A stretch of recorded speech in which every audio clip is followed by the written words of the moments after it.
What's going on, everybody? Guys, we are back with an update from. I'm laughing because this is the story where this woman cheated on her rich husband. I mean, I'm assuming he's rich. He sounded like he does pretty well for himself. She cheated on him with a delivery guy. He kicked her out, took away all of his things from her, and she's upset because she became homeless and all types of crap. Man, she's back. I just did this story. She came back with an update and she wants to update on what she has going on. Guys, wait till you hear this. If you know what I'm talking about, go down to the description, click update. It'll take you straight there. If you don't know what I'm talking about, I'm going to play it first so you can hear it and it'll go into the update. Let's get into it. Ma'am, you did this to yourself. To ask your ex-husband to hear you, I can't believe, hear me out. You just let some other man destroy you in his home. He walks in and catches you and you ask your husband to hear you out. Subject: he kicked me out with nothing, and I deserved it. Dear True Story, I never thought I'd be one of the people writing into your channel. I've seen your videos now, story after story of men sharing how they got blindsided, betrayed, and broken. I guess now I'm one of the women on the other side of that. Honestly, I wasn't even going to send this. I told myself I'd just watch a few videos, maybe listen to other people's mistakes, and move on. But here I am, sitting on a hotel bed with a suitcase that barely has enough clothes for 3 days, crying and typing this out like it's some kind of therapy. Let me start by telling you how I even found your channel. It's funny in a sad, twisted kind of way. After my husband Baron kicked me out of our home, I was walking the streets of New York crying my eyes out, on the phone with my mom. Her name's Diana. I was hoping, praying, she'd offer some support, some words of comfort, but instead, she let me talk, let me vent, and once I was done, she unleashed hell on me. You found a wealthy man who loved you and made you his wife, and you cheat with a delivery guy. That's what she said. I'll never forget how disgusted she sounded, like she couldn't believe I came out of her. Then she kept going, didn't even pause to breathe. Are you stupid? Do you know how hard it is to find a man like that? You better beg him to take you back. Don't call me asking for help. You made your bed, now lay in it. Then she hung up. Just like that. I was left standing in the middle of the sidewalk, looking around like maybe someone would offer me a hand or tell me this was all a dream. But nobody did. All I had was my phone and the shame bubbling up inside me like acid. And it gets worse.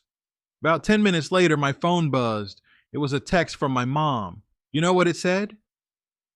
Get that man back because I need my mortgage paid. You're ruining things for the both of us. I nearly collapsed right there on the street. She didn't care about me. She cared about what Baron did for her. The man who had just caught me cheating in his house was also the one covering her bills. That broke me in a new way. I cried walking down that street, like full body, can't breathe, nose running kind of crying. I had nowhere to go, no friends in the city, no family that cared, just me and the consequences of my own choices. Baron and I moved to New York 2 years ago. He got a huge opportunity with a firm in Midtown, and he wanted us to live comfortably, so he put us up in this gorgeous apartment in Lower East Manhattan. I didn't have to work. I stayed home, cooked, decorated, made sure the place always looked like something out of a magazine. He gave me everything, but he was always gone. Long hours, business trips. Even when he was home, sometimes he'd be on Zoom calls or reviewing presentations until 11 p.m.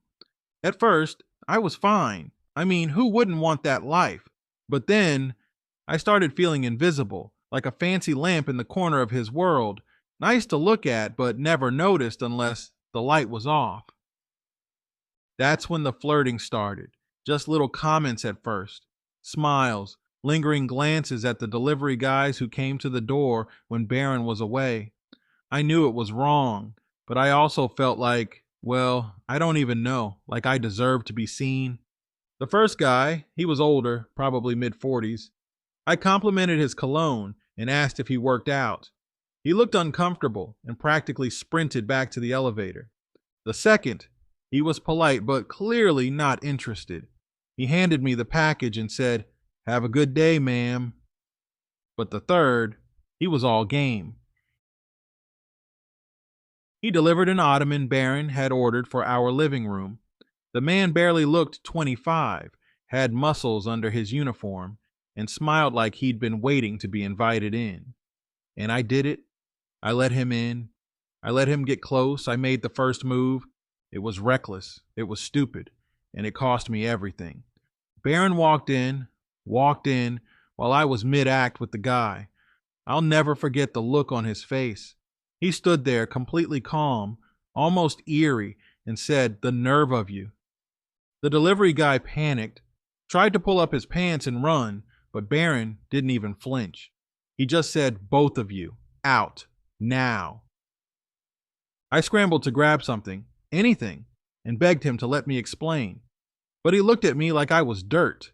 He said, "You want to screw random men in my house? Then you don't live here anymore." I asked him if I could at least pack my things. He said, "These are all my things. Get out now." And that was it. I left with nothing. Not a suitcase, not a purse, just my phone and the same shame I still carry as I write this.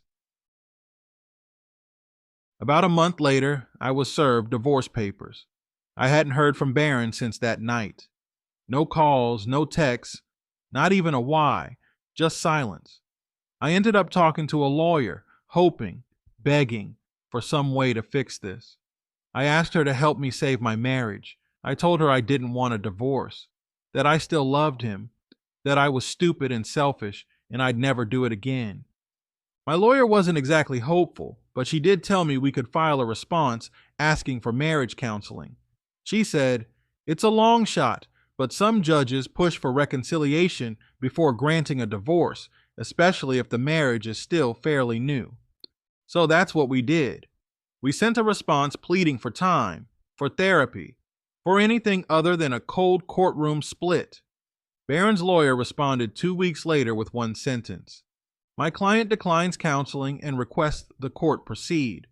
The judge scheduled a hearing. I was there. I wore the same dress I wore on our second anniversary dinner, hoping maybe it would remind him of a better time. He wouldn't even look at me. The judge asked both lawyers to make their statements. Mine was passionate. She spoke about my regret, how the marriage could be repaired with work, how I wasn't contesting the prenup or the assets, just asking for a chance.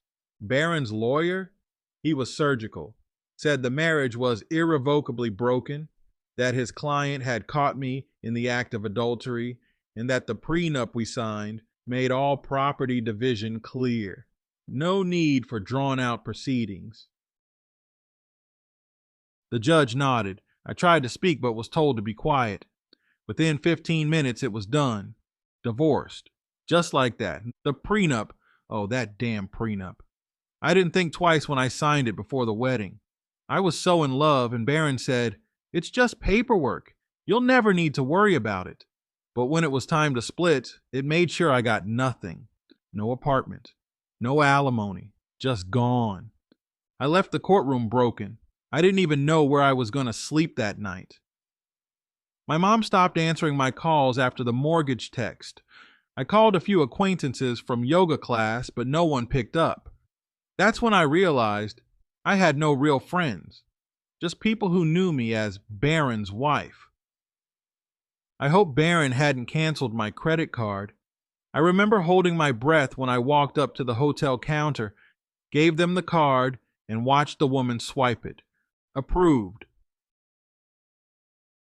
I wanted to scream with relief. I got a room and just collapsed onto the bed. Hours passed before I realized I hadn't eaten all day. I ordered food, turned on the TV, but I couldn't stop thinking about what I'd done. About how I lost the best thing in my life for a thrill that lasted maybe 15 minutes. That night, I pulled out my phone and started reading forums, Reddit threads, advice columns, infidelity recovery boards.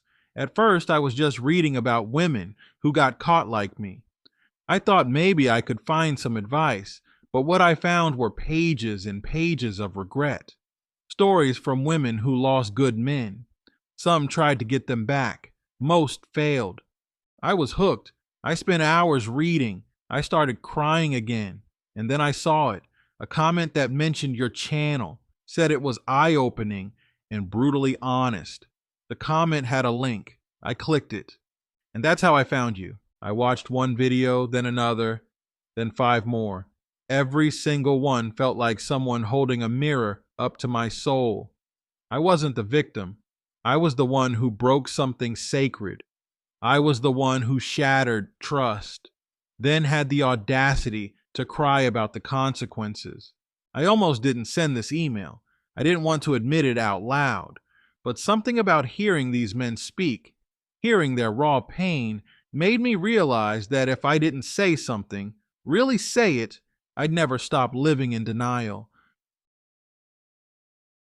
After the final judgment was handed down, I walked out of that courtroom feeling like I had no identity. The woman I thought I was, the wife, the homemaker, the kept and cared for woman, was gone. I was just Veronica now. Veronica the cheater.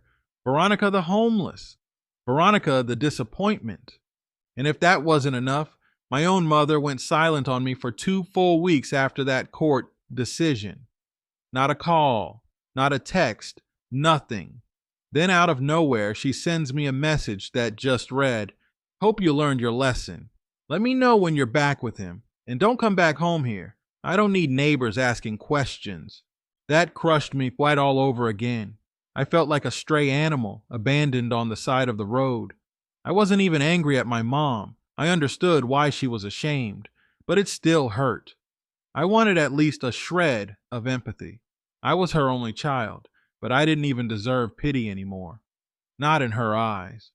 I started bouncing around budget hotels using the last bit of credit I had on Barron's card. I didn't even know how long it would last. I remember holding my breath every time I swiped it, waiting to see "transaction declined" pop up. I kept telling myself, "You'll figure it out tomorrow," but tomorrow just kept coming with more of the same hopelessness. I tried calling a few old acquaintances I knew in the city, women I met through Barron's corporate events, wives of his coworkers, but they all ghosted me. Either he got to them first and told them what I did, or they heard through the grapevine.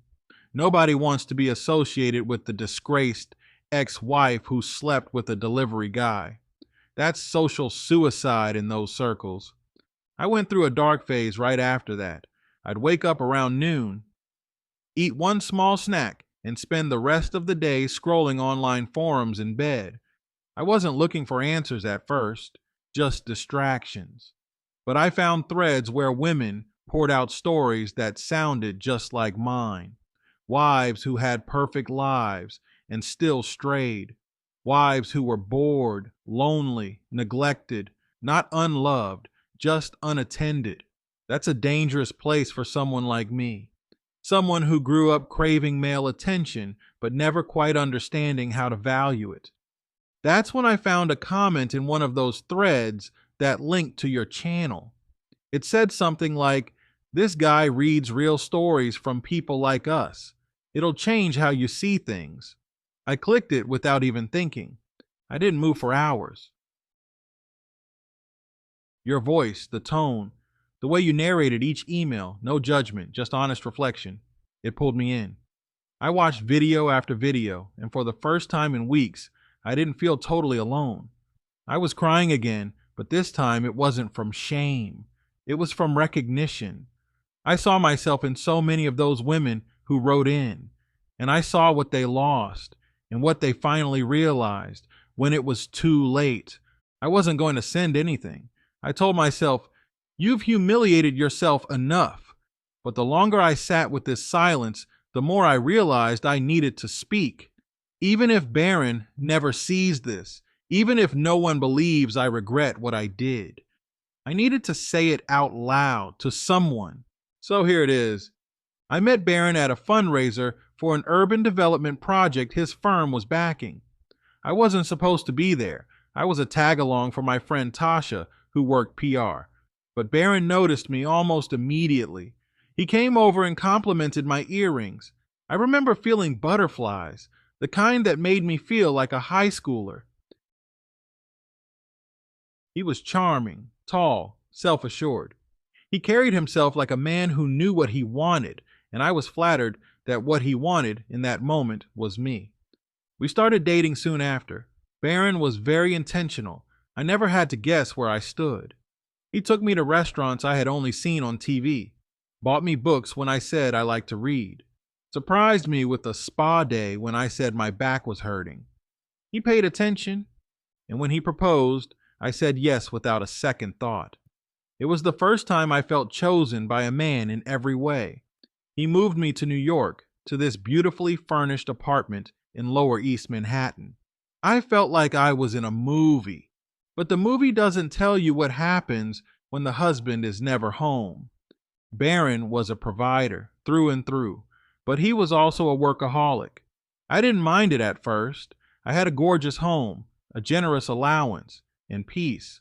But as the months dragged on, I found myself going stir crazy. No kids, no job, no real social circle. Just me and the same four walls. I tried suggesting we take a weekend trip together. He promised we would, but something always came up at work. I stopped bringing it up. I felt like I was nagging. Eventually, I started flirting out of boredom. It wasn't anything serious at first, just attention-seeking behavior. Compliments to the mail guy, holding eye contact with the Uber Eats driver, giggling too much at casual conversation. It made me feel attractive. Seen. The first delivery guy, he looked like he was in college, just gave me a tight smile and left quickly. The second one was older, maybe in his 40s. He gave me a stern, "You're married, don't do that." That one actually embarrassed me. But the third, he played into it. He was tall, handsome, maybe mid-30s, and when I complimented his tattoos, he stayed longer than he should have. I invited him in for water, and we talked. I made the first move. I won't pretend he seduced me. I kissed him. I let him touch me. And then I invited him back 2 more times over the course of 3 weeks. The last time was the worst. He was delivering this ottoman Barron had ordered. It had been delayed by weeks. I remember texting Barron a photo and telling him it finally arrived. He replied, "Perfect, I'll see it tonight." Only he came home early. I didn't hear the door open. I didn't hear his steps. I just heard his voice boom through the apartment like thunder. "The nerve of you." I still feel my blood run cold thinking about it. He stood there, staring at us like he was looking at strangers. Then he just said, "Get out, both of you." I tried to grab his arm, to speak, to explain, but he stepped back like I had a disease. The guy scrambled to get dressed and left. I stayed, begging. Barron looked me dead in the eye and said, "You don't live here anymore. You don't touch anything. These are all my things. Get out now." He didn't even raise his voice again. That was the scariest part. He was done. I could feel it in the air. I didn't even take my purse, just my phone. I spent that first night at a cafe that stayed open late. Then I walked until sunrise. I tried to call my mom, thinking she'd understand, but you already know how that went. She blamed me, called me stupid, said I needed to fix it, not cry about it. Then she hung up. I kept thinking about how I ruined everything over temporary attention, how I let boredom destroy my life. Barron served me papers about 3.5 weeks later. My lawyer said, "You have no grounds to contest this unless you can argue abandonment or claim emotional abuse, and we both know that's not the case." I told her I didn't care about contesting the divorce, I just didn't want to lose Barron. I begged her, "Please, can't you tell the court I need counseling? That we both do?" She said, The court might recommend it, but he's protected by the prenup. You don't really have leverage here. The best you can do is stall. I felt so pathetic. I wasn't fighting for money or property. I just wanted him to forgive me. I told the judge I didn't want the marriage to end, that I'd do therapy, write an apology letter, go to church, anything. But Barron stood there like a statue and said, "I've made peace with the situation. I want the divorce." The prenup cut me out of everything.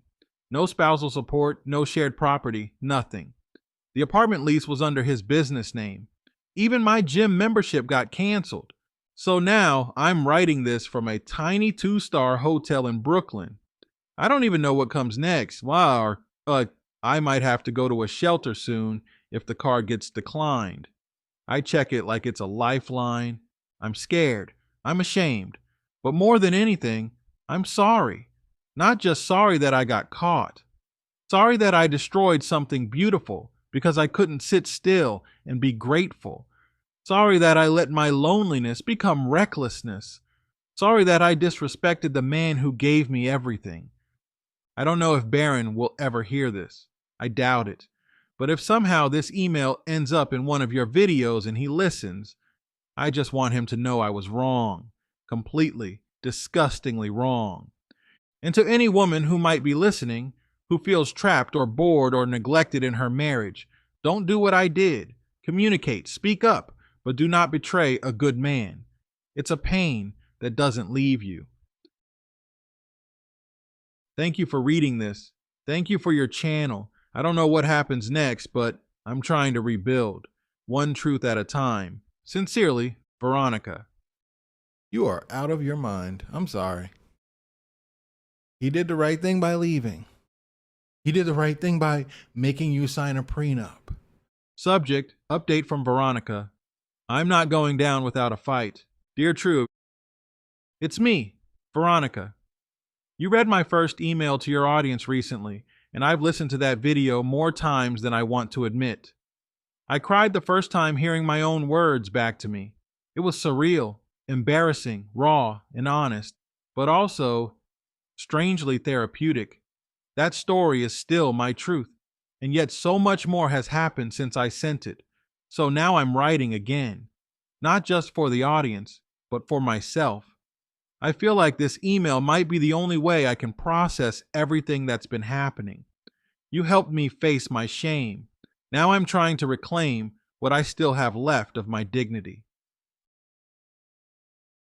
After I sent in that first email, I stayed in that same hotel for another 4 nights, long enough to burn through what little was left on my credit card. Barron hadn't canceled it yet, but I knew it was coming. I knew he was the type of man to move quick once he felt disrespected. And honestly, I can't blame him. But at the same time, I couldn't just roll over and accept what was being done to me, especially once I discovered what he did with my belongings. You see, after I got kicked out of the apartment he paid for, I didn't just lose my home. I lost everything. My clothes, my laptop, jewelry, family keepsakes, even the handmade quilt my grandmother gave me before she passed. Gone. I thought I might at least be able to go back and pack up my things or have them sent to me, but that never happened, and I couldn't stop thinking about it. It all came to a head when I finally decided to meet with a new lawyer. My previous one just kept telling me there was nothing I could do. The prenup is ironclad. You cheated. The judge won't be sympathetic. But something in me, maybe the pain, maybe the desperation, maybe just plain anger, refused to let that be the end of the story. So I went downtown to a law firm someone in a women's support group told me about. Free consultations, they said. No harm in trying. That's where I met her. Her name is Michelle, a sharp, no-nonsense woman in her early 50s with short black hair and silver-rimmed glasses that hang on the edge of her nose like she's ready to cut through your BS in half a second. But she was also kind, the kind of kind that doesn't pity you but sees you. She looked at me, then at the manila folder I brought, photos of my things, receipts, the prenup, the court summons. Here's how that conversation went. Michelle, Veronica, if half of what you're telling me is true, then your ex husband may have some explaining to do, especially if he discarded or sold items that belonged to you personally and weren't covered under any marital asset clause. Me. So that means I can sue him? Michelle, raising an eyebrow. Possibly, but I'm not going to lie to you. It's an uphill battle. You cheated, and that does influence how judges and juries perceive your case, but it doesn't give him the right to steal your property or retaliate unlawfully. If you have proof of ownership and proof that he sold or kept your things without your permission, we may have a shot. Me, hesitantly. What about pain and suffering? Michelle, leaning back. That's harder. But if we can prove emotional distress caused by intentional harm, like him leaving you homeless or destroying personal items, that's a possible claim. Don't get your hopes up too high, but don't count yourself out either. I remember sitting there stunned. For the first time, someone wasn't just telling me I ruined everything. Someone was telling me I might still be owed something. That even if I messed up, I didn't deserve to be stripped of everything. But here's the kicker. I couldn't afford her. Michelle's retainer fee was well beyond anything I had left. I thanked her and got ready to leave, but I think she could see the desperation in my eyes. That's when something unexpected happened. I was walking back to the subway, probably looking like a wreck. This older man, maybe in his 70s, saw me struggling with my tote bag that was falling apart. I didn't even realize I was crying again until he asked if I was all right.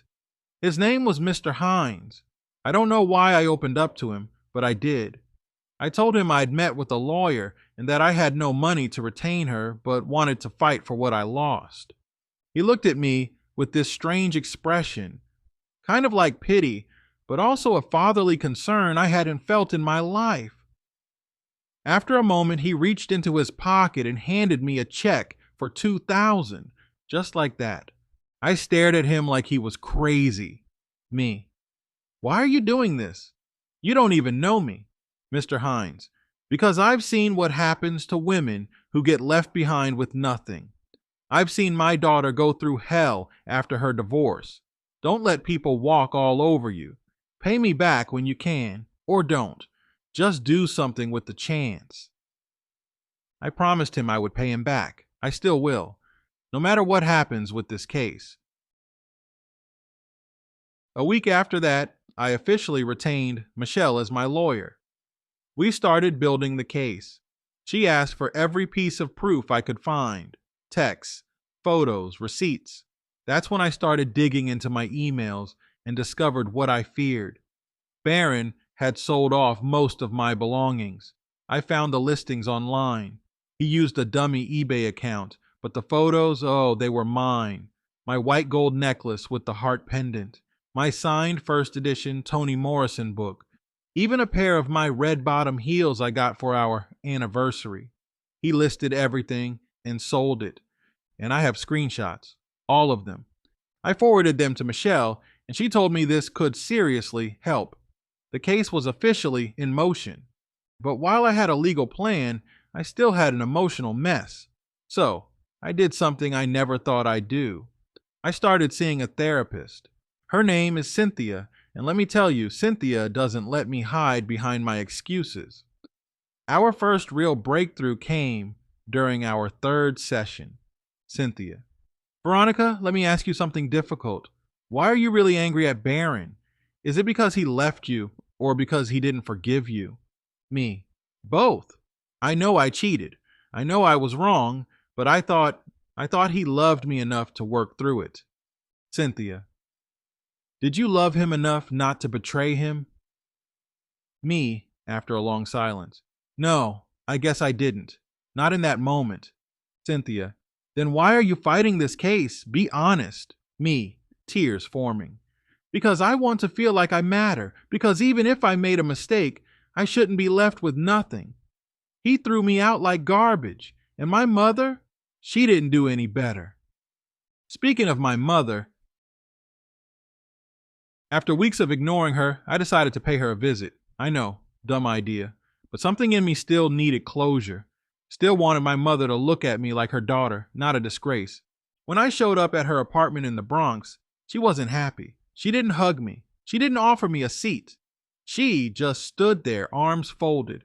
The fight that followed, one for the books, me. I'm trying to fix things. You think I don't know I messed up? Diana, my mother. Fix what? You lost a millionaire and now you want sympathy? Girl, get real. You embarrassed this family. You embarrassed me. Me. So I deserve to be homeless? To have my stuff stolen? That man threw me out like I was nothing. Diana, and you made yourself nothing the moment you spread your legs for the Amazon guy. You're lucky he didn't press charges for trespassing. Me. You only care because Barron paid your mortgage. Diana, damn right I do. That man kept the lights on around here. And now? Now I'm behind because of your choices. The shouting got loud. Neighbors called the police. 2 officers showed up. No one was arrested, but they told me to leave and not come back unless I was invited. My own mother had me thrown out. Again. That night, I cried more than I have in years. And not just from shame, but from anger, from rejection, from loss. I realized I had no one but me. And maybe Michelle, and Cynthia, and your videos, that's it. But I still have some fight left. And now I'm facing a harsh new truth. Michelle called me last night. She said there's a possibility the case might not go through. There's language in the prenup that might weaken my position about personal belongings, and there's a clause I didn't understand back when I signed it about gifting of goods within the marriage. If that clause sticks, the judge might rule that I never owned those items. They were his property the moment he paid for them. Michelle's not giving up yet, but she warned me, we may lose this. I'm devastated. Again.